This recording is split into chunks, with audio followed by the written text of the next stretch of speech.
Okay, I've been gone for a while. Time to find a game I want to talk about. Halo Infinite? No. Good multiplayer, but the story of a balloon deflating. Battlefield 2042? No. Bad game. Nothing more to say on it other than play BF5 instead and ignore my video on that. No, the game I want to talk about has to be somewhat obscure. It has to be fun, thought-provoking, and a degree of unusualness. No, not that one. Yet. Now we're talking.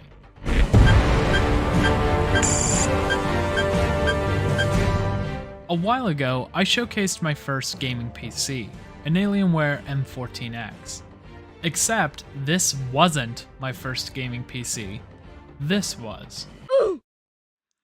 Okay, gaming PC might be a tad of a stretch here.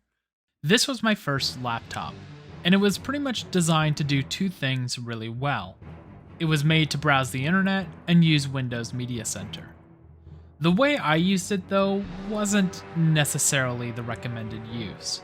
It was used to learn how to use video editing software, upload videos, record gameplay footage, and play video games. There were only two video games I could realistically play at 10 FPS. One was Star Wars Empire at War, though at the time I was limited to space battles because ground battles nearly lit my CPU on fire. The other game I was able to play was 2007's World in Conflict. As a kid, this was an amazing game. Despite the in-game cutscenes being too demanding to run and the game slowing to a near crawl in certain missions, I played this a lot, and I recently found it on GOG for $2 and decided to check it out and see if it holds up to those younger days. Now, there are a few key differences between this version I'm playing versus the original. First off, this is the Complete Edition, which features the Soviet Assault DLC that I never played.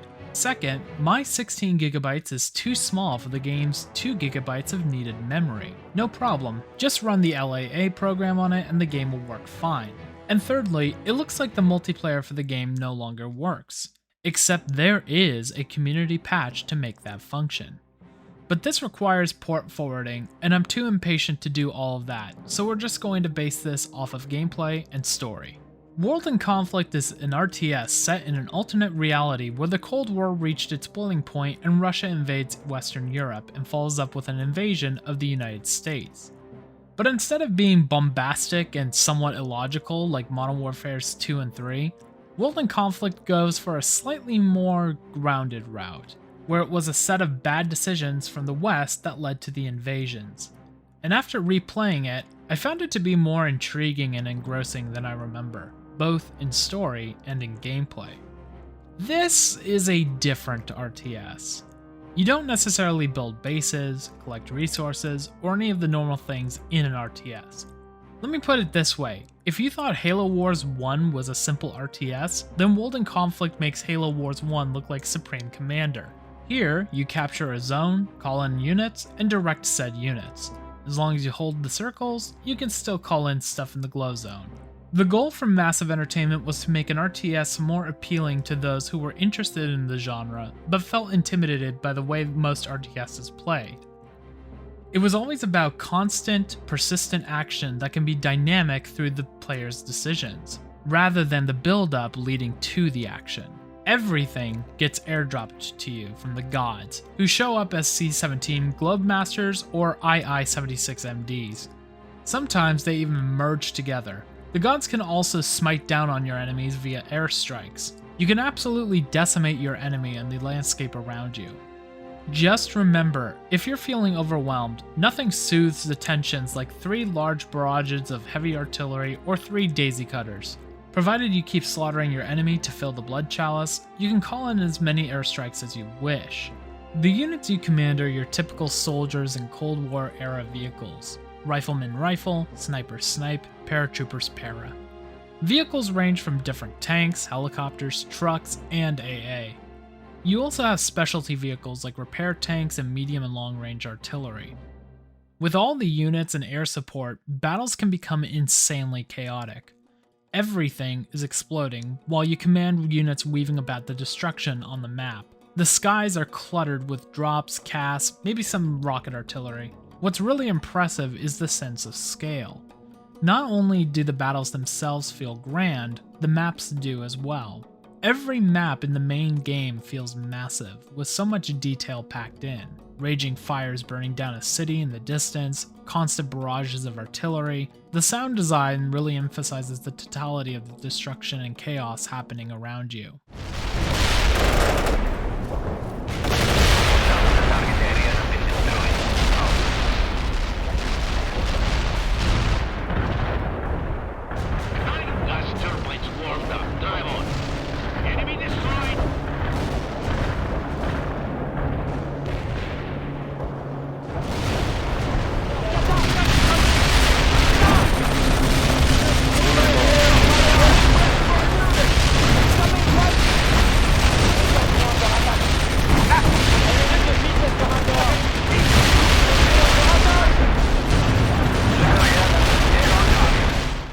Yet despite the scale, Massive Entertainment did not skimp out on the detail. While it might not be the all-out best looking, even for the time, there is a lot of detail that they crammed in. Tank treads deform the earth beneath them. Having a tank column will leave massive mud tracks behind them. Helicopter operators move their heads and interact with their instruments. You even have dialogue between the units when zoomed in. Where they could have doubled down on higher fidelity, they focused more on the details of the equipment and personnel, which I've kind of appreciated more. There are times in some RTS games where I feel like units feel more robotic. They move in straight lines and have no faults in their movement. World in Conflict is different, as the AI will try to move as realistically as possible. For example, if you want your tanks to fall back a little, they might reverse rather than spin all the way around to reach a destination. Helicopters most of the time will yaw first, then rotate if need be. This makes helicopters feel faster and reach an engagement zone more prudently. There's also some really interesting physics going on as well. Tanks could actually jump at certain points depending on the size of the crater or whatever ramp they're about to go off of. There are some weird issues. Physics are a little skewed. I thought this hay bale being shot into the stratosphere was weird until I ran into a bunch of floating destroyed tanks. Why are they here? How did they get here? Who knows? What I do know is that there is a slight issue with units. At least in single player, there are certain units I found useless to call in, or units so strong that nearly everything else was irrelevant. The game offered me transport trucks for free. Okay, but why would I use them when Bradleys and BMPs exist? They can engage soldiers, light armor, even damage air vehicles. They even have smoke screens to provide some additional cover. Humvees can repair friendly vehicles and have a turret for light engagement, but repair tanks can repair better, have more health, and while they can't fight back, they can retreat fast enough to escape danger. And how about them anti-tank troops? They can engage soldiers, engage vehicles, and air units with stupid ease. What makes them so strong is how the tree line mechanic works. You can garrison a building with troops, but this usually isn't the best idea because there's constant airstrikes going on, and buildings can be blown up with ease. Tree lines, however, are a little different. They provide very strong cover for troops, so much so that vehicles can't just charge in and flatten the forest. There's really only one way to deal with soldiers in the forest, and that is the Scorched Earth policy. Still though, gameplay-wise, this is a fantastic RTS. But where this game really shines is in the story, so from this point forward, there will be spoilers. If you don't want to be spoiled, skip to here. World in Conflict's story is an interesting blend of the grim realities of what a Third World War could have looked like, with a touch of Ace Combat weirdness. Russia blowing up the wall and invading West Berlin could have been very probable. Having Russia invade Seattle by hiding their invasion force in container ships right after a Spetsnaz invasion of Governors Ellis and Liberty Islands is perplexing.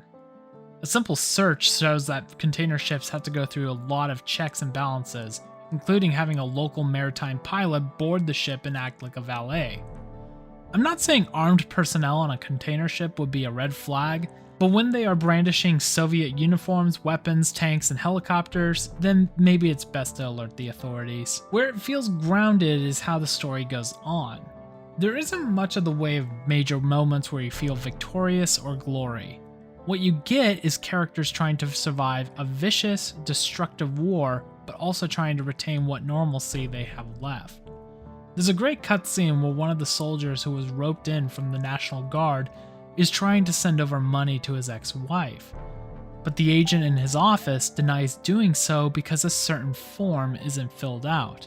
You're in a war, our country is invaded, I'm probably in danger, but you didn't fill out the proper form. Not many games get this cynical in nature. The team at Massive reflected on their favorite war films and media for inspiration, and what they realized was that their favorites were the ones about the individuals and nuances of war, not the war itself.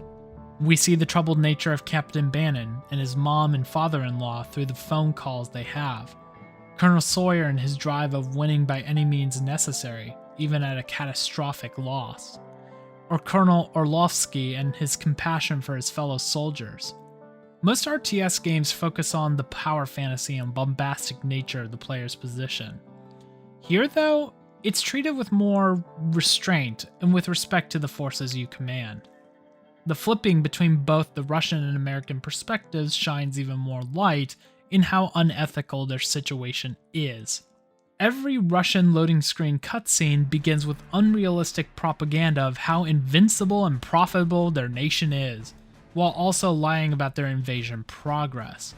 You see this with KGB agent Ledbejev and Colonel Orlovsky slowly question their leaders and what kind of message they're sending to their people. It's why the ending of the Soviet faction hits fairly hard with the overall ambiguity. Sure, your character and Lebedev are able to escape back to the homeland, but what kind of fate will they have? Will they be welcomed with open arms or punished for their betrayal? As for the Americans, you see how they too are just scraping by in the situation. The chaos of the in-game cutscene where Bannon, a handful of soldiers, and the local police are trying to protect the fleeing civilians from the invasion of Seattle. The way that the commanders are using salvaged maps or materials in order to create a battle plan. And the weight of the tragedy in Cascade Falls. You get a sense of how bad the situation could have gotten if the wrong people were in charge. Sure, the Seattle invasion is a little silly, but maybe America's resources were really that strapped as most of the forces were defending Europe. Maybe there really wasn't much in the way of security. In the second act of the game where you are fighting in Europe, the poor decisions made by High Commander Bannon have long-lasting consequences. The humanity of world in conflict is also lifted by the stellar voice acting. The cast makes all of the characters feel very believable and have very identifiable traits. Of course, the biggest shout out might have to go to Alec Baldwin. Yeah, that Alec Baldwin. From one of the most popular films of all time, Thomas and the Magic Railway. It's odd to see such a big name attached to a project like this. WIC might have been published by Sierra, but the game is no mega name like Call of Duty. Plus, he was in the middle of several major projects like 30 Rock and many films. As far as I know, this is the only game Baldwin ever appeared in, and yet, I can't imagine this game without his performance. War can be fascinating to watch on TV, but up close and personal, it's a whole other story. Imagine your office blown to pieces, your car thrown about like a discarded glove, and your friend lying on the street, his body torn to bloody shreds. That was the reality in Seattle on that fateful day in the fall of '89. And speaking of performances, I should mention the game's soundtrack. Similar to the story's pacing, the soundtrack tends to lean towards a more shocking sound. Like I said earlier, there is little in the way of valor, just survival. And I believe Ola Stradh captured that sense of survival in the composition.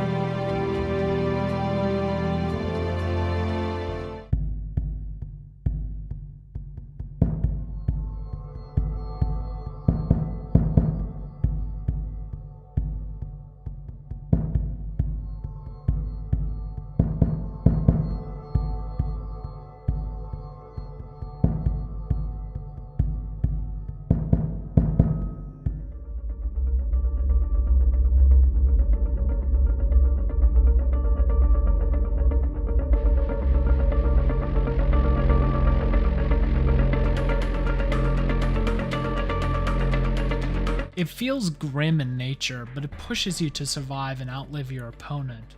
It's a breathtaking score.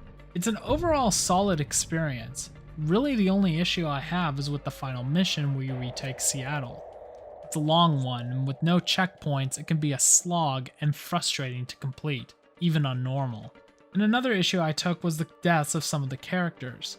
Still, the package as a whole is worth a recommendation. But there is one more element to discuss. What happened to World in Conflict? Those who played it seemed to love it, received high praise from both critics and the public, and it even kind of led to having some sort of sequel. Hell, it was even supposed to be on the Xbox 360 and PS3. What happened? Well, originally, WIC was published by Sierra. Oh god. If you watched the Brutal Legend video I did a few months back, you'll know that Sierra and Vivendi merged with Activision, which cancelled and sold off a lot of projects. Ubisoft swept in to buy the World in Conflict name, and with their funding, Massive was able to complete the Soviet Assault DLC. 2 years later! Basically, Ubisoft realized the game was simply not as popular, and that further expansion to having the game run on consoles was not a just venture.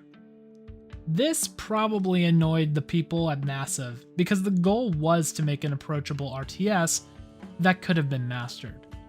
A lot of effort was put in, having clans, easy server access, many different ways of communication, a very solid foundation for what could have been a strong multiplayer venture.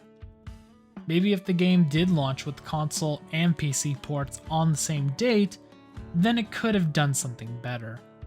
But I feel like this could have been a case of wrong place, wrong time. Vista, games for Windows Live, the merger, more popular titles, it all left WIC in the dust. Which is a shame since I would have loved to see what would happen after the ending. In the current state though, the ending is satisfying and Massive is still around. Maybe not making the games I would personally be interested in, yet still around.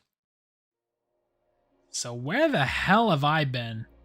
Well, an improper hard drive resulted in a catastrophic failure that lost most of my footage. I was out of PC for nearly a week, and in that week there was constant troubleshooting, stress, and financial drain. To add on, there were some personal issues that took priority. With this combination of issues, it's why I haven't made a video since October, and why I haven't streamed as constantly as I want to. Those who have helped me fund the content I do through Twitch, thank you. It means a lot. And an extra thank you to my small yet growing community for sticking around. I'll see you in future videos, streams, and of course, Shambles Season 3. Anyway, let's de-stress with some questions. Which Hot Wheel is best Hot Wheel? I would say this one, but this one I like more because I can actually drive it. Who is Hayden? Those are some voluptuous titties. Where is the Smuggy Man emote?